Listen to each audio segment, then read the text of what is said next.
Okay, I'd like to call to order the meeting of the Finance Committee Tuesday, September 9th, 2025 at 5:14 PM. For a roll call, I have Alder... Recording in progress. I'm sorry, do I need to start? Nope. Okay. Alder Johnson, Alder Hankfest, and myself are present. Alder Galvin is excused. Entertain a motion approval of the agenda. So moved. Second. Those in favor say aye. Aye. The motion carries. Approval of the minutes. So moved. Second. All those in favor say aye. Aye. Opposed, motion carries unanimously. On to regular business. Number one, consideration with possible action of the renewal of the Microsoft Enterprise License Agreement, 3-year agreement for a total cost of $1,274,070.39. Any questions for staff on this? Yes. Go ahead, Alder Johnson. Dave, I'm just looking at this and, some of the real cursory research I did recognizing government may not be the same. But the annual license or user fee seems to be quite a bit higher than what I typically see with business subscriptions. Is government different, enterprise different, and then do they all need to be the same? Or is there a downgraded version that some of these could have? Because this obviously is a big number. If it is what it is, that's it. But wanting to know if there's a way that, we could make this more efficient. Now, we're purchasing what's called the G3 license, a government level 3. It's kind of required for what we need to do at the city. E-discovery is a big part of that. Any FOIA requests for emails, we have to have the e-discovery to be able to search through all emails. It keeps a history of everything sent and received from the city. That's a big one. Another big portion is CJIS compliance.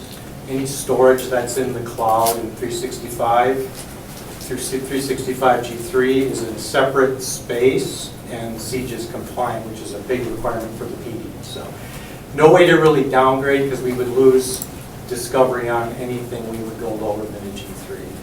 So when you're looking at, and again, I realize, again, I'm probably not talking apples to apples, right? But at least with business subscriptions, they have different tiers, if you will. This is like a basic, this is medium, whatever.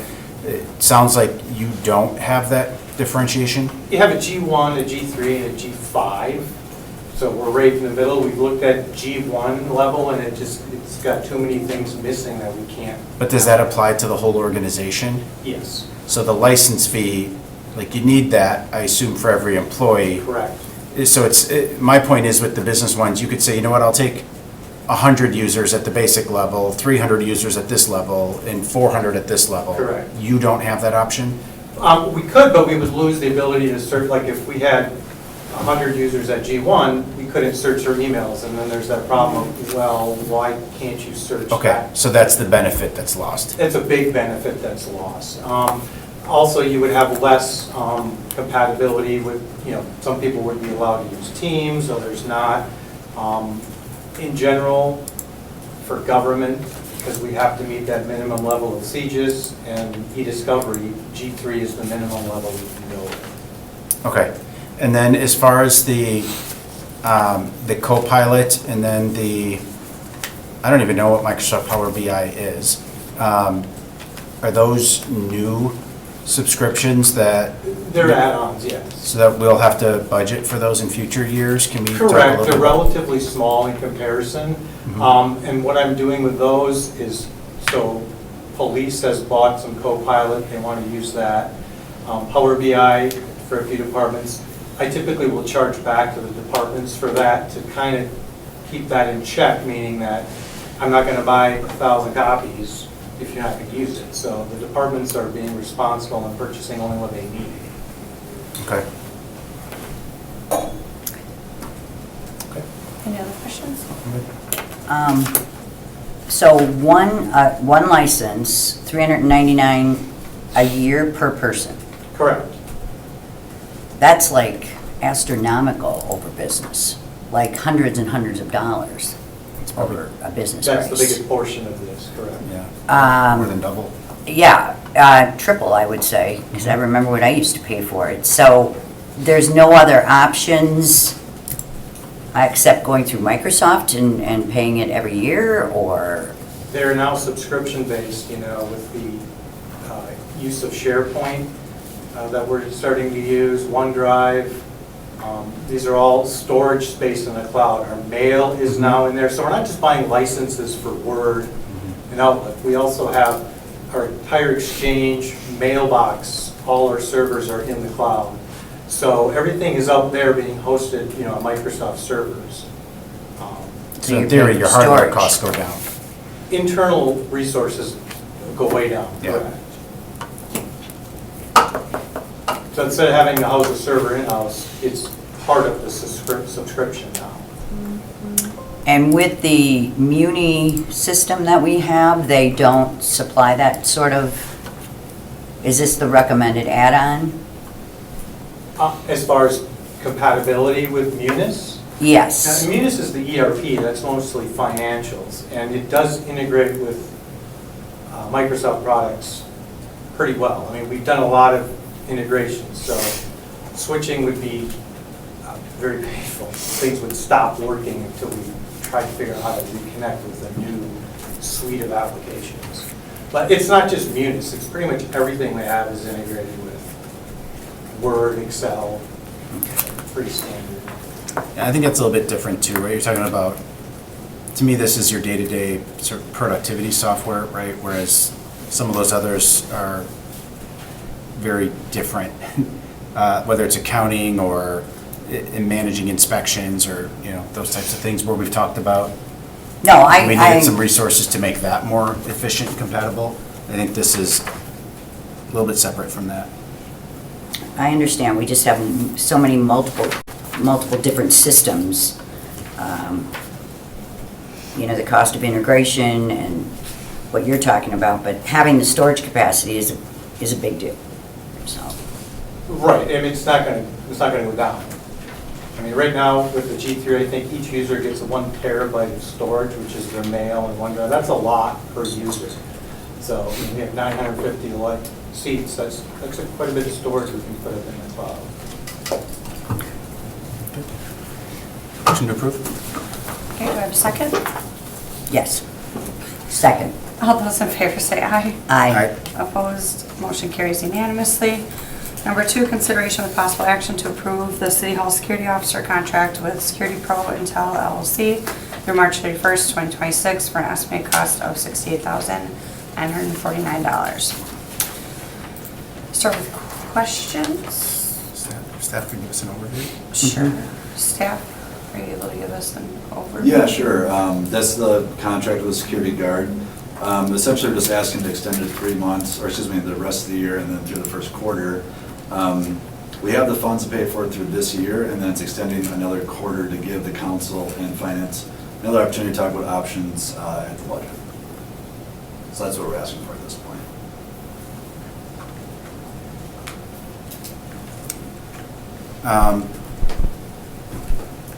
Why a 6-month extension versus a 3 then? If it's going to be talked about at budget? Oh, yeah, because if we have options, it might be better to extend it right now through March, so we have more options at council, at the budget, to talk about, to extend it or to, I guess, stop it. And we give a 30-day notice if we do want to terminate it, so we could terminate prior to next year if we want to. And that's the case with the extension? Yes. Okay. So if we go back to when we approved this a year ago, we were talking about security of the building and security of the employees within the building. Yep. And we were looking at an overall security plan that included making sure doors were locked, that we had to use key cards, that the security guard would be front and center, would see people approaching. That's not what happened. That's not how it's being managed, at least from my perspective, when I see people there, and I love our security guards. Yeah. However, I'm still trying to understand what is the overall security plan that we're trying to get to. Yeah, so last year we did spend some funds on security upgrades, and I don't want to go through all of them because it's a safety concern, but we did make, I guess, upgrades to the exterior of the building. And then with where the security guard is sitting, right now, I mean, you guys walk in every day, it's difficult to find the right spot for them. So what we did do with where they're at, we put a mirror up so they can see who's walking in from where they're sitting. But right now, we don't have that real easy walk-in, their security guard, because that's just how the first floor is configured at this point. What's been the feedback from the employees? I think I haven't, I guess, formally asked for any feedback from employees. I guess what I'll tell you is that I think the initial feedback I received and continue to feel is that they feel better that there's a person down there. I think it's a little bit of, and this is the first year we've been working with this company, and it's a learning curve for us. I think some of the feedback is that we want to continue to greet customers or the residents that come in, ensure that the security guard can give them the proper feedback of what floor to go to. And obviously that takes time for the security guards to learn all the floors and all the services and to make sure that they're going to the right spot. So that's just a learning aspect of it. So that's the feedback I've received so far. And I guess another thing I can add is there have been, I wouldn't say a lot, but a few incidents here and there that the security guards did respond to quickly, and we're very thankful that they're there. How many would you say in the last year? Do you have that, Michelle? I would say, I myself have responded to, including the one today, 5 or 6. I want to say 6. yeah, so I'd say probably less than 10, but maybe close to 10. So when you say responding to what? Usually, I don't know the specific details, but I'd say it's typically maybe a mental health issue that's going on. I think we had one situation where someone had more of a physical health issue that the security guard was there for, and then sometimes it's being disruptive or confrontational with employees. That's kind of what I was getting at. I should have Yeah. been more clear, right? If we're responding to like, I don't know, like a health emergency versus an actual security threat, right? Yep. Joe, one of the things we talked about when we did this position, and forgive me because I'm trying to reel back the memory tape here.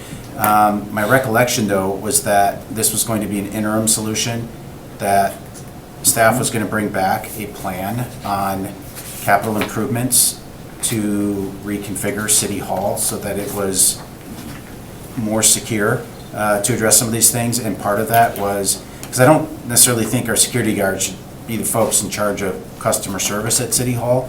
So, but part of that discussion was to redesign first floor of City Hall in such a way that it was more customer focused and customer friendly. So what is the status of all of that? So I don't know the status of all of it, but what I can tell you is that, the big room that we're working on first floor, that looks to be probably renovated and up and running by mid next year. I think we're gonna wait for the elections to pass before the renovation starts. And then when it comes to, I think, just moving maybe security guard to a different location, whether it's the mail room might be a different spot, or that just takes time and takes, I guess, ability, cost and funds to renovate more. So the first floor, I think, will be, that big area will be renovated mid next year. But then I think when it comes to a different location for an admin staff or someone to be down there to provide that customer service, we could use the welcome center, but that just means we have to move the security guard somewhere else. I think part of that, though, is a process improvement or even a process flow improvement, because right now you have to go to almost every floor of City Hall to take care of city business. So what we had talked about was doing the right staffing and the right training so that first floor could handle citizen requests, that they wouldn't have to be forced to every floor of City Hall. So that's the piece I'm most interested in, because again, what we had talked about is the need for security right now because City Hall has to remain open at every floor. And it sounds at least like maybe there's no progress that's been made on that. Can I Yeah, say, sure. just Yeah. because my staff is on first floor. Yep. Of course, there was a plan, actually, we moved 2 small departments already to the 4th floor, and then I cleared out the first room floor area.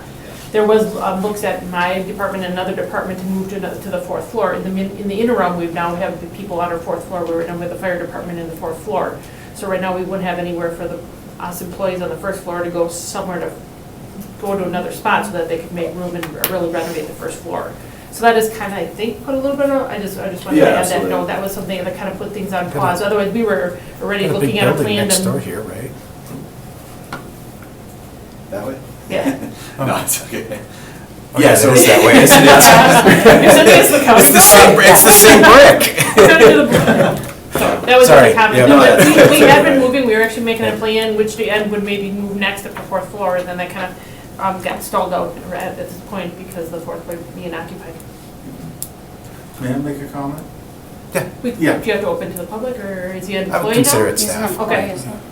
When it comes to customer service wise, since I'm front and center out there and I see it every day, the way I see it is that people come in and they're already a little bit agitated because they got to deal with City Hall and they got to pay money or something like that.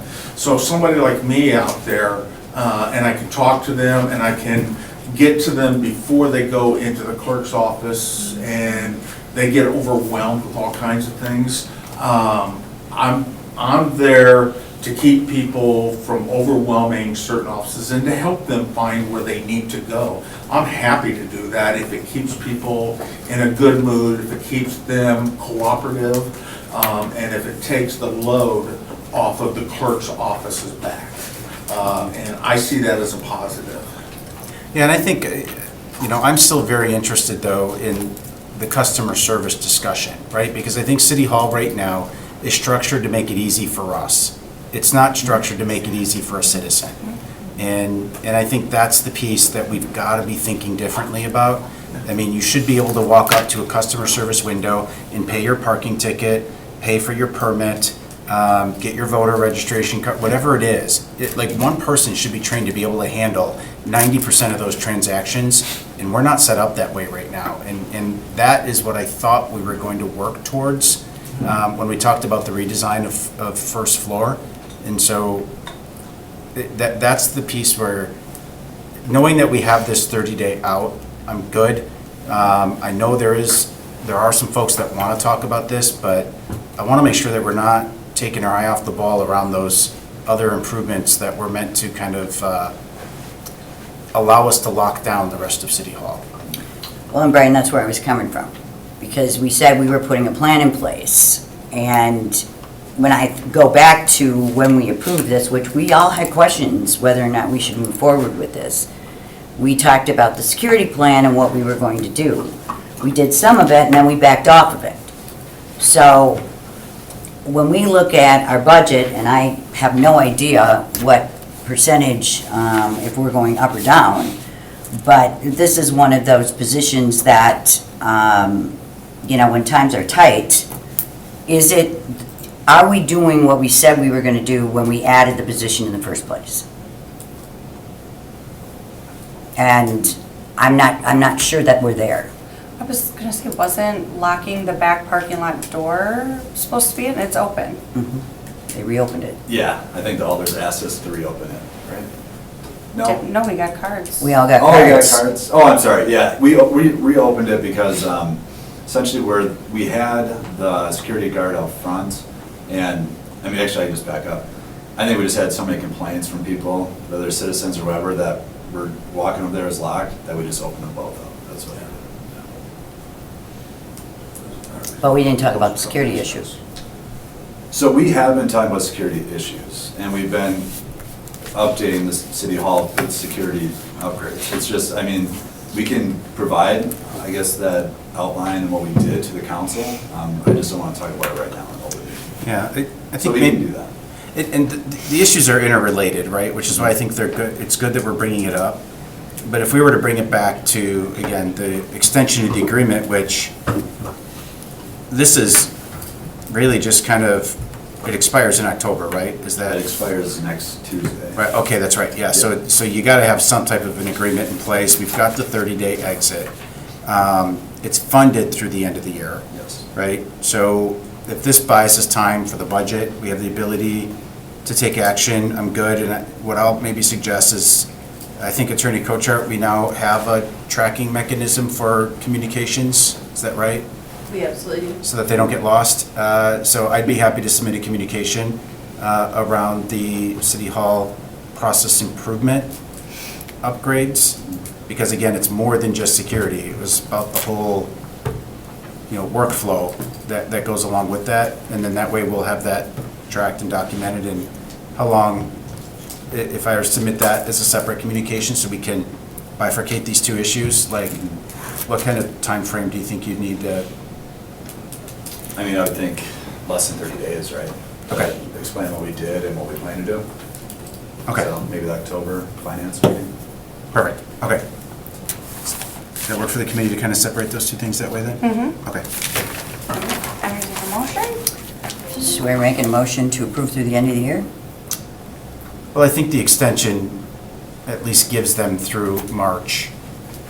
And we would do the 30-day notice if we wanted to terminate it sooner. We can still discuss it at budget. Right, so if we don't authorize any budget allocation, Mhm. they would have enough time to terminate the agreement before the end of the year, when the funding runs out.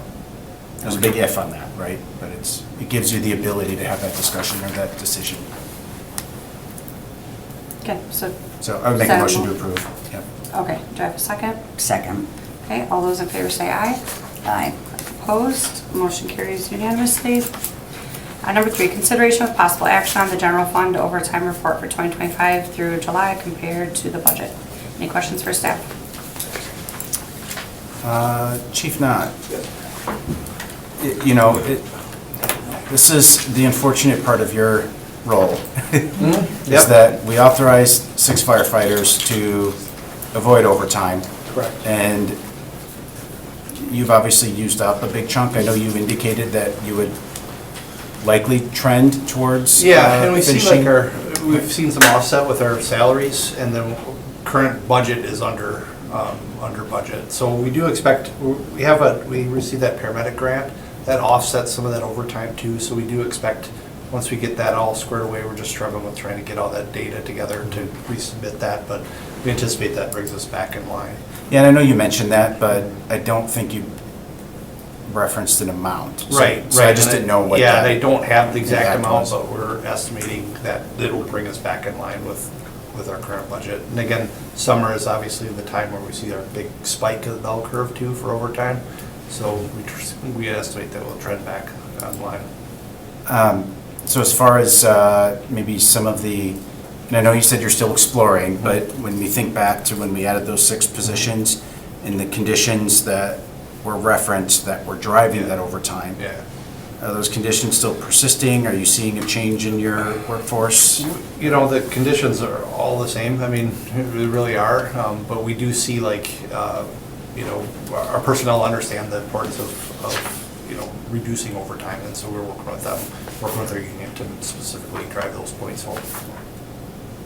Okay, but you feel pretty comfortable even though, again, I recognize income coming in yet, Yeah. but obviously you're showing 86% of your overtime has been allocated today, but you still feel pretty comfortable you'll end on target? I do. Okay. And you know, and again, we're gonna do the best we can to keep it that and understand that this is, you know, and again, we're looking at where we go in the future. Again, that grant, the paramedic student grant continues for next year, and then we'll have a really good handle on where we're at for budgeting for next year.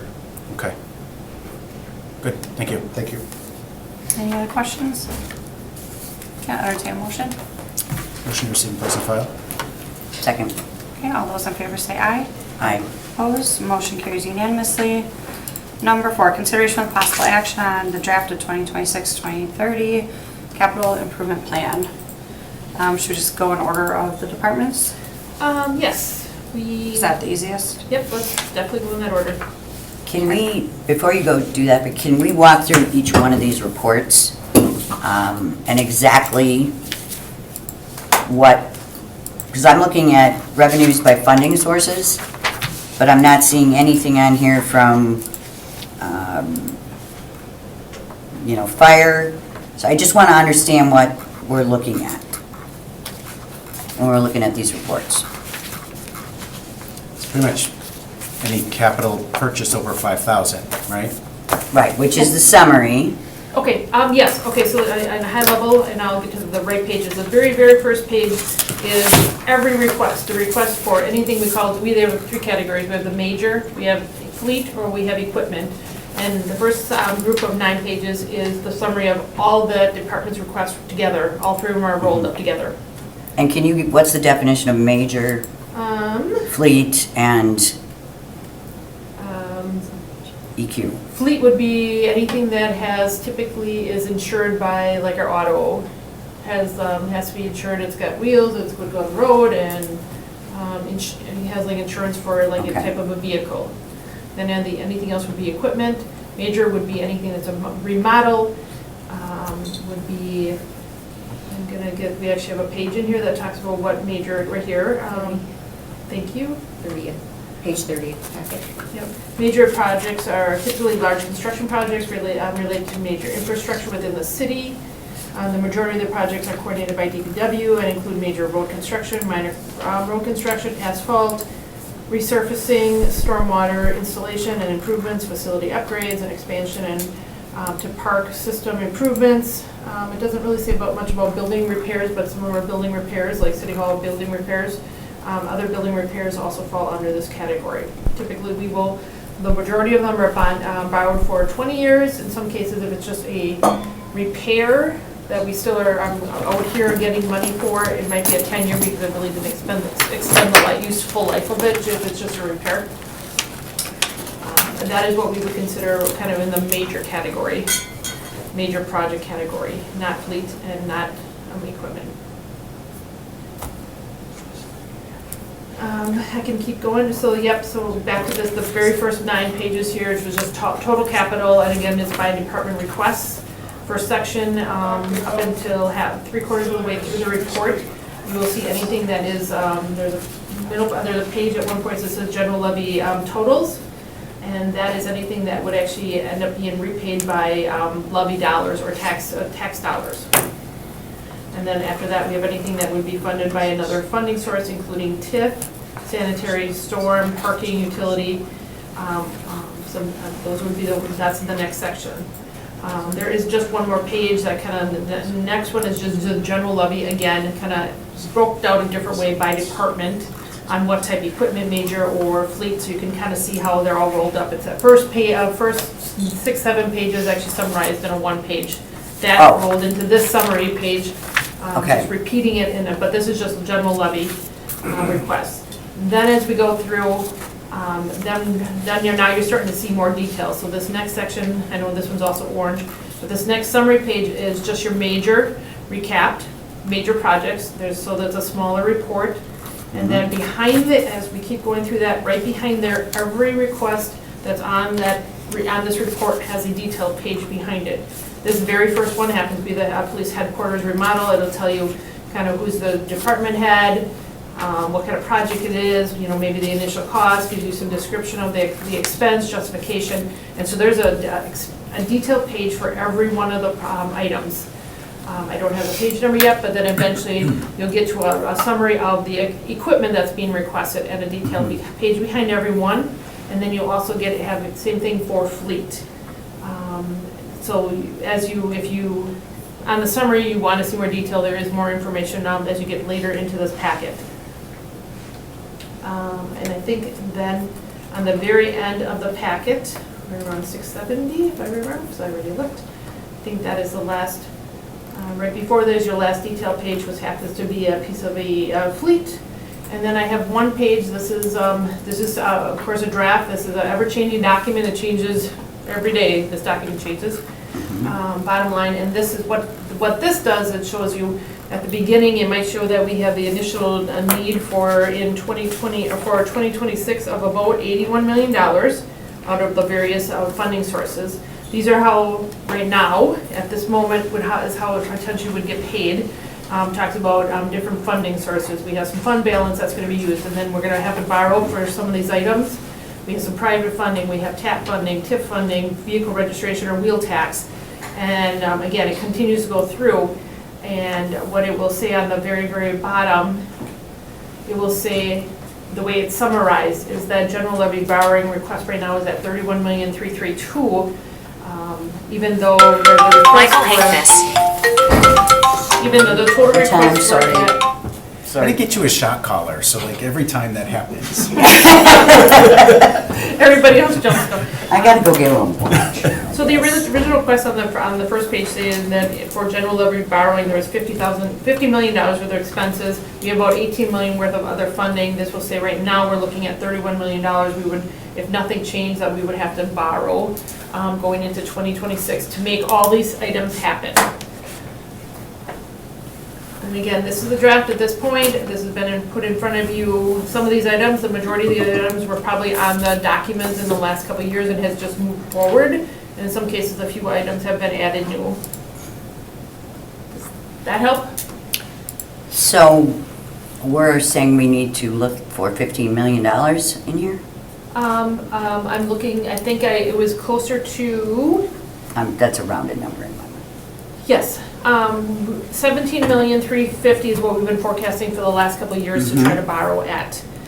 What we are saying right now, it's really at 23,332,000, plus there's 8 million in there. One is $1 million at police headquarters and a 7 million for fire station headquarters, or fire station. And those were allocated as a separate borrowing. Our annual borrowing, we said would be about 17 million, so annual borrowing requests right now are really at 23. This 31 minus Okay. the 8 million.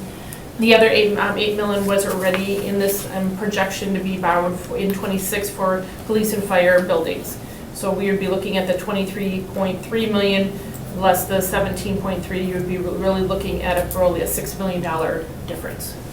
For tonight, this is really just informational, right? Correct, this is not the Because we're only borrowing doing half request. the departments, right? So it's just understanding what's in here by each department. So we don't have to go in cutting right now, tonight. No, but from what I read, they wanted some ideas. Yep, and so we'll probably go over the next 2 nights. We're gonna go through quite a few of the departments tonight, but Parks Okay. and all the Department of Public Works, we're gonna go through over the next meeting, so it's not quite as long and based on department heads. Yep, so they're gonna be, and again, this is just a look at it, ask questions. Is the department head may say, well, I can have it this year, next year, you can ask some questions. And I think Alder Johnson probably, the years of experience, sometimes we've gone through and before we bring you this packet, we go through, make a lot of cuts, we have all the departments take things out of the bid and move it backwards, and then department, and the alders wanna see, well, what did you move? And so in this case, it's almost a cleaner version, saying this is what the department heads have asked for at this point. But as Mayor, asked me to write in there, this is not what he would request for borrowing in a month or 2 from now. This is as submitted. We're really looking for 6 million, so if we don't get enough suggestions, things don't change enough, the mayor or finance may be looking to try to push $6 million either to another year or find some kind of reduction or another funding source. So this is the first draft, department head's request. Thank you. And this was Makes really- total sense. And this was really started when the wheel tax passed, Yes. right? Where this was a condition that was put on that because we weren't doing a 5-year CIP. And we wanted to see more holistically, right, what all of our capital needs were. So Director Ellenbecker, I know you guys put a lot of work into this. And we kind of, staff. yeah, and so we just had a very similar conversation with personnel. I can tell you as a policymaker, this is very helpful. I'm just curious from a staff level, before we get into all the nuts and bolts here, has staff found this to be a useful tool relative to the amount of time you're putting into it? Certainly from finance, because really, they put a lot of the detail into them and their staff put it in there. The system's gotten better, so for me to roll it up is a lot easier. I verify, look at things, make things, clean things up before we present it to you. But as far as for forecasting, this is absolutely a very good tool. Because when something shows up on here, it's $1 million and was never on here again. I think those are the good questions, like how did we all of a sudden come up with $1 million item? Otherwise, it's been on here for 4 years, it keeps moving forward, it's not a surprise, we knew it was coming. Yes. And for forecasting, obviously, we have a lot of large items that we are moving forward with for borrowing purposes, and we just have a lot of needs, and I think that's, good for everyone to understand the needs that are out there, and this way you also can see, do you want one to be more of a priority over the other, or can something be shifted? So finance, I would say, is very beneficial.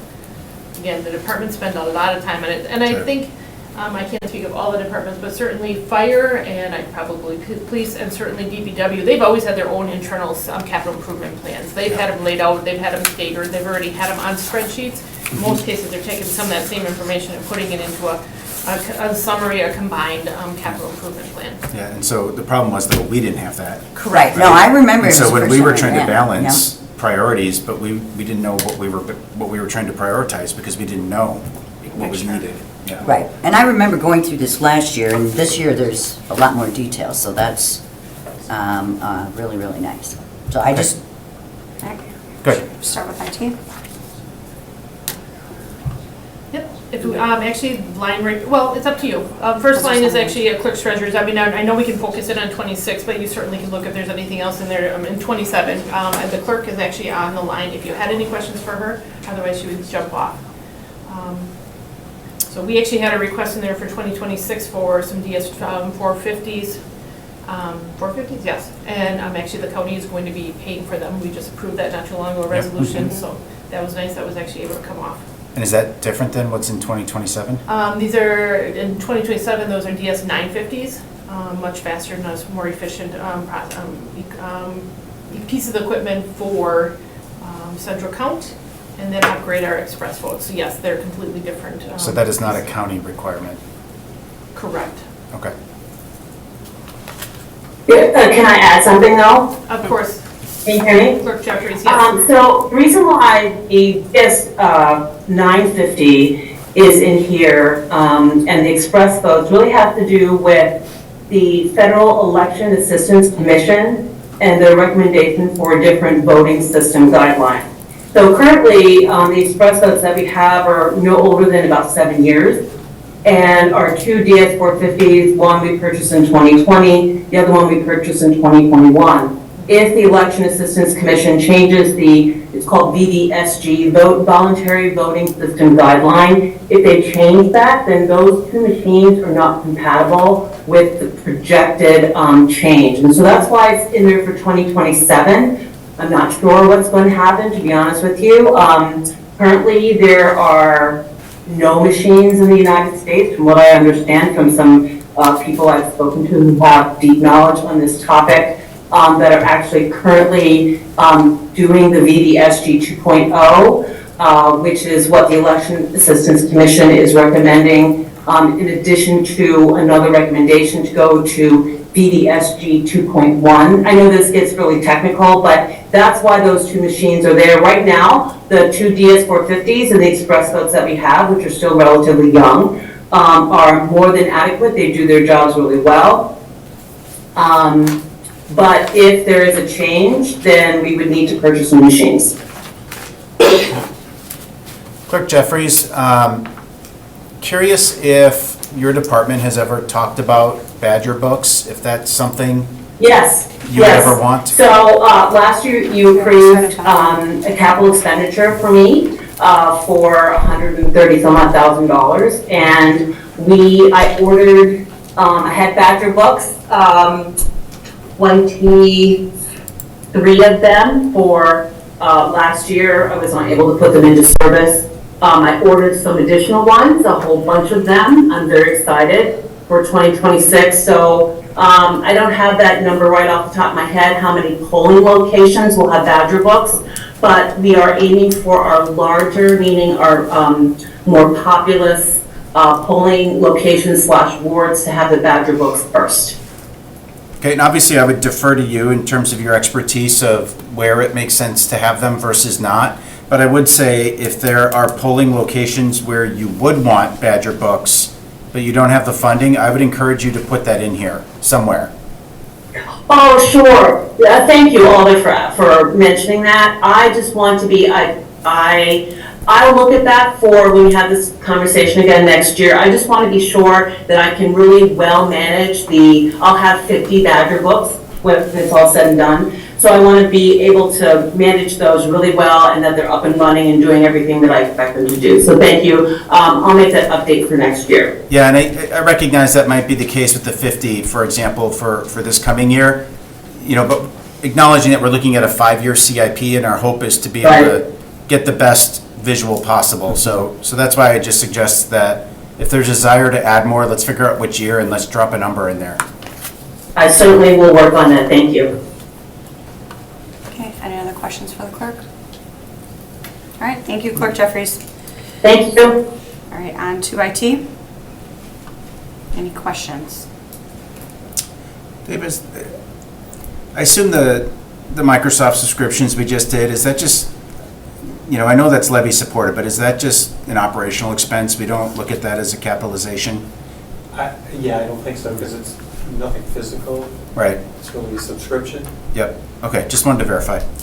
Yeah, and I don't have any big ticket items in mind, because we just in the last 2 years, used up a lot of ARPA money to replace our data center equipment. So normally some of that may be in here, but we don't have to. We're probably good for 5 years out now because we just replaced most of the big core components. And so I assume then anything related to hardware, like laptops, desktops, is all operational as well? Because it's Correct. under that $5,000 threshold? Correct. We're making that switch this year to put that in the operating budget rather than levy support.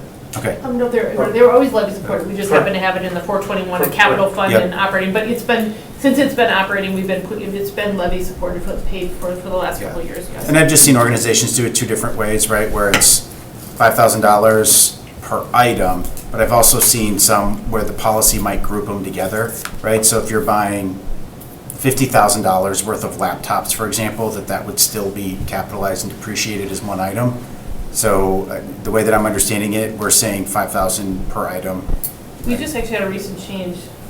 Yeah, there was a pronouncement that came out in Gatsby. Yep. So we can group them together, and that's the way that they are recommending that we do it now. But it wasn't applicable before this last year. Okay. So it's possible in future years then that might end up Right. in here then, Right. but probably not for this year? Not for this year, I Okay. don't think. As long as you guys are in compliance with the recommendation, it's. Right, and we also will probably be bringing a capitalization policy revision Sure. soon Okay. to be effective January 1. Great. Can I ask why the bottom two line items are much higher this year, but then in the future seem to stay the same? What's the difference in price? So those are security products, and it's the initial cost and then the follow-on subscriptions. Those aren't even going to be, they're going to stay in here, but they're only going to go if we can find grant funding for those. They're not going to be, we're not asking for money anywhere else other than grants that we're pursuing, so. Oh, okay, for the bottom two? Correct. Okay, thank you. Any other questions? All right, then on to police. Any questions for police? Yeah. Oh, I can be moving it over here. Why do we have so many cars? The big one, Chief, being the police headquarters. I assume the $1 million is for pre-development costs? Yes. Is that architectural engineering design or? Yes. Okay. And so we're just making some rough assumptions at this point for construction costs? We are. We're gradually getting a better picture of what this project will cost. There's been some discussion back and forth with our consultants. They've prepared a laundry list of different options for us at different prices. And these things always cost more than you think they will. And so the next step for us is and unfortunately we were not able to get this meeting before tonight, where we would have more clarity for you. But we have another meeting scheduled, us in the mayor's office and our architect. And what I'm trying to guide us towards is a decision on, are we sure it's the Press Gazette building? If it is, then that takes us one way. Or, are we going to, I think we at least need to think about the other options that our consultants have provided for us. But I think the next step on the administration side of this conversation, before I can really come to you with a clearer plan, is to decide which road we're going down, if that makes sense. Yeah, and again, I don't want to get too far off track, but, my understanding of part of the purpose of the Ad Hoc Facilities Committee was to help with that process by bringing in some folks with different perspectives, and Chief Knott, the same would apply to you over there, so obviously I don't think they need to be involved in every decision, but I would hope that we're going to call on them when the time's appropriate to help kind of weigh some of those options to make a recommendation to whatever committee it would ultimately go through. So just kind of And- keep that in the back of your head. I am sure that will happen, but we just got a little bit more work to do so that we can, at least have a coherent preference ourselves for one thing or the other, or something more to add to that discussion, so that we can keep it moving forward. And we're just not quite to that point yet. Sure. No, and the biggest thing, I just wanted to know that right now we're making assumptions on numbers. We haven't done architectural estimates or anything. No. Yeah, and this is exactly what I would expect you, how to present this, so. This number is the same number that we've been using for roughly 2 years. This is the same amount that we used when we bought the Press Gazette building as Sure. as an estimate. So because we have nothing new, we've also been phasing it for the last 2 years when we've been forecasting our debt borrowing and then so many years. So we're still consistent with what we said at that point until we have a better number. Yeah, and the average cost of construction right now has obviously been inflating at about 5,000 to 6,000% per year, so. All right. And then the replacement squads, are these purchased or does it also include leased? These are only the vehicles that we purchase. Okay. We still are not, we have not gotten to the place where we're comfortable leasing marked patrol vehicles for a number of reasons. I thought we were. That may change. Okay. No, we lease a lot of unmarked vehicles, administrative vehicles, detective cars, that kind of thing. Okay. But we're still not there with marked patrol vehicles, and there's so much expensive equipment that has to go in them that we will always be bonding for that until we find a vendor who can lease us a fully operational police vehicle. With a caveat to that, and I would say, I would love for us to get in a spot where we're not bonding for it, where we can just levy support because we know it's on a cycle. And, yeah. I would love to depreciate these over, say, 5 years. We are working towards, though, a 5-year rotation because we're watching the cost of these go up to, by 2030, an estimate of $90,000 a vehicle. And so we really need to get more than 3 years out of them. We've taken advantage of being able to add some more cars to the fleet over the last couple of years. We were in a very big deficit for new vehicles. We're pretty much out of that now. And then we have a plan, which hopefully is going to work to start getting 5 years out of these cars. And I wonder, Diana, just recognizing you're probably not going to come in and put a fifth of the fleet on the levy in 1 year. I mean, just as you guys are going through the budget process, I do wonder if it makes sense to try to add in, maybe a couple a year. Just because if we don't ever start that transition, we'll never get there, and we're paying interest, obviously, when we bond on these for 3 or 5 years or whatever it is, and with rates being a little higher now, it just feels like wasted money when you're replacing a fifth of your vehicles every single year. And, yeah, correct. And the only thing I can say is that, we do have any of the leased vehicles, we have, 80, 85 vehicles being leased right now that are not squads. And those now, as you know, have been added back to our operating budget. So Yep. that is about, in the 2026 budget, it's estimated around $550,000, $600,000.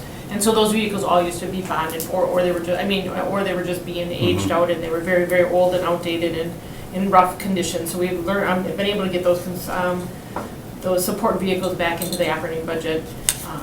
And yes, that request has been there. We've also, have some additional items that we've gotten out of here and gotten it back into our operating. We have not touched this. This year's request is $1.3 million for 15 squads. So, like I said, that would be a challenge, whether or not we could. For sure, yeah. I feel the same way for what it's worth about roads and radios and everything else that we, Yeah. that we know we're replacing on a cycle, but I understand you have limitations. Okay, any other questions for police? Great, on to fire then. I have a question. We're doing dash cameras now? Yeah, historically, we've always had dash cameras in our vehicles, and again, it's just a nice tool for first-in reports also as a training tool, but then also for collisions or anything like that should happen. So we've had those in the vehicles for a long time. This specific price, though, is for a multi-year contract, and we've been working with finance to maybe spread that out, so it's provides a better picture, and that's something that we pushed off for a couple of years on this, and we could probably look at doing that still. Okay.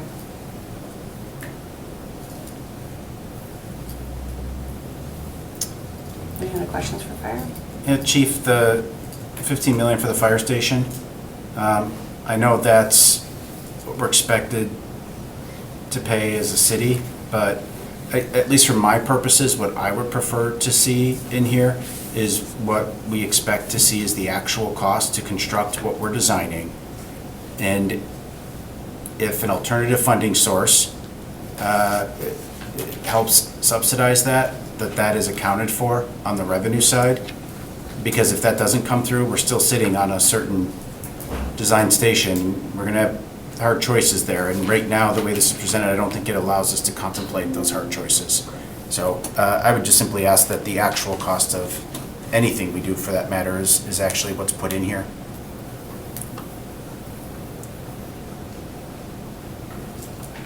Makes sense.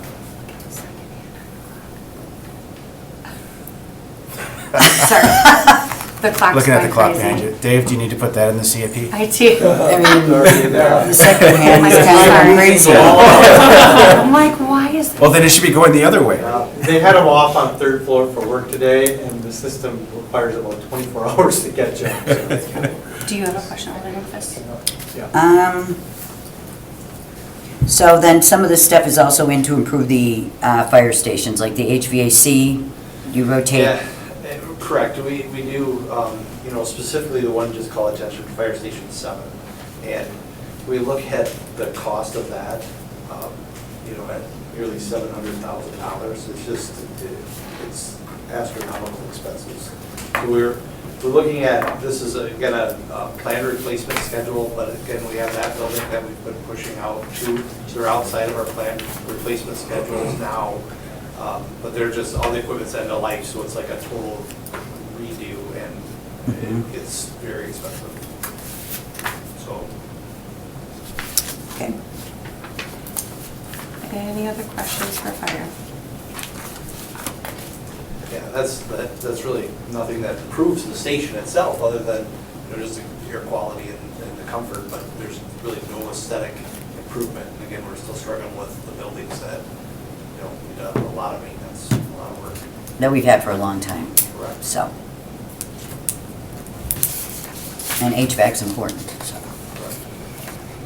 I don't have any more questions. All right, well, those are the departments we were gonna cover tonight. Yep, Right. well, the only other item is, actually, if you go back, you jump a little, right to the middle of the, there's administrative services. There's Oh, actually we have one more item on there, there's a envelope printing machine for $19,000. And it is the first year that we have put it on there. We actually have our procurement manager here if we want to speak to it. It's a new expense, but it will actually save us some money over time. They would like to be able to print their own envelopes. Right now, we have to specially go out and require to get printed envelopes for all the departments, when this is finance, when this is DPW, when this is clerk's office. And so they can only typically do one large order. Takes a long time to get, it seems overpriced, and we have to, and then people have to estimate what they need, and then some years they run short, some have long inventory, so we would like to have a piece of equipment that we could just print our envelopes on, really on demand, down in the print room, so I don't know, Tom, if you have any. Well said, Diana. Oh, thanks. Do we, What's a rough estimate of a order when we place an order? Typically, Cost. we used to do that in March. It was around 40 to 50,000 envelopes to the tune of about $8,000. Okay. do we really need to have different envelopes for every department? That's a good question, I don't know, that's just. And I'm asking that currently the question, right, process. because it leads into this, which is if you bulk bought the same envelope, I think what's more important is what's in the envelope and the letterhead, right, that might be addressing the item, but I don't want to get too far into the weeds, but I'm just kind of posing as a question for you guys to contemplate, right? It's, Yeah, they all have the logo right now, and believe it or not, that green is like the hardest green to get. It's the most difficult green. Then underneath, they put the department. So the new machine can accommodate that. It's not like it's a whole new setup.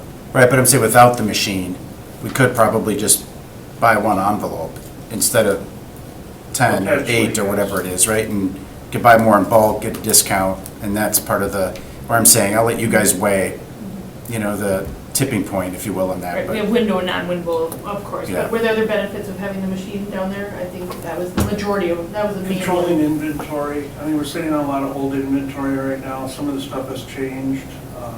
And that's why the ROI was what it was, because it's not gonna be a huge benefit year one, because there are departments that are utilizing inventory right now.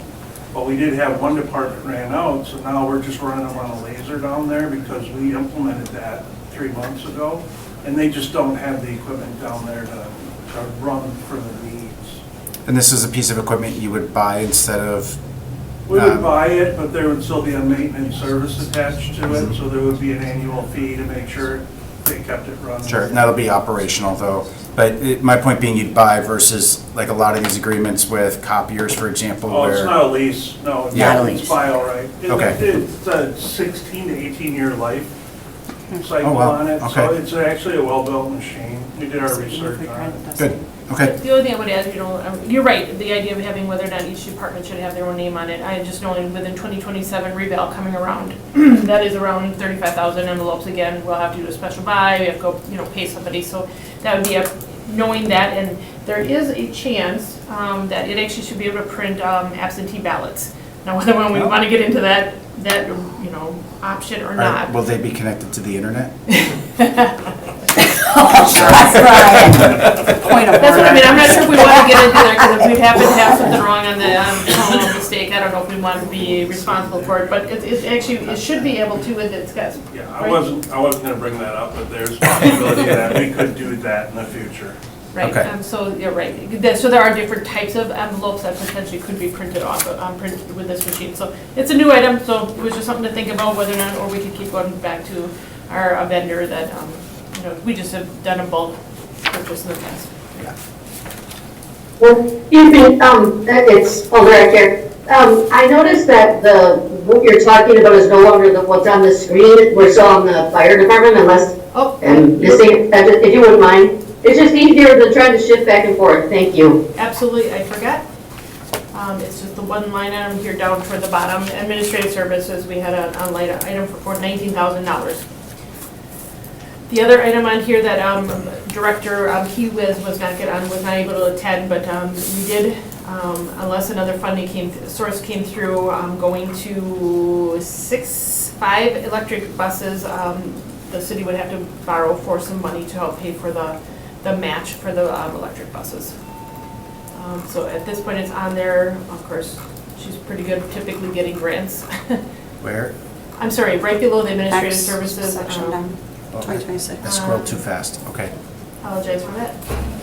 On page 38 of the packet. Dana, I remember a few years ago, we talked about this at least, that we wouldn't bond for items that were under a certain threshold. It was part of a conversation, but I don't know if we ever adopted a policy, do you recall? Are you talking dollar amount or? Yeah, like we the said, if service? it's anything, I'm making this up, right, but if it's under 25,000, like we'll budget for that on the levy and not bond for it.